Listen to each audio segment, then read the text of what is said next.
శివధనస్సు విరిగిన శబ్దం ముల్లోకాలను వణికించింది.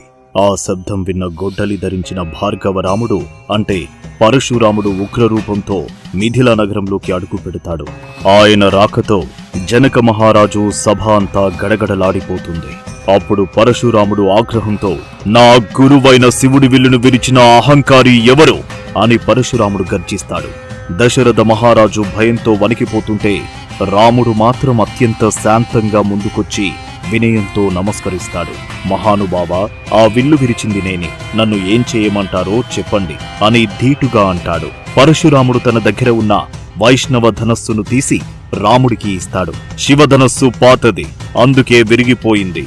నీకు నిజంగా సత్తా ఉంటే విష్ణుమూర్తికి చెందిన ఈ వింటికి నారిని ఎక్కుపెట్టు అని సవాలు విసురుతాడు. పరశురాముడిలోని విష్ణు అంశ రాముడిలోకి ప్రవేశించే సమయమిది.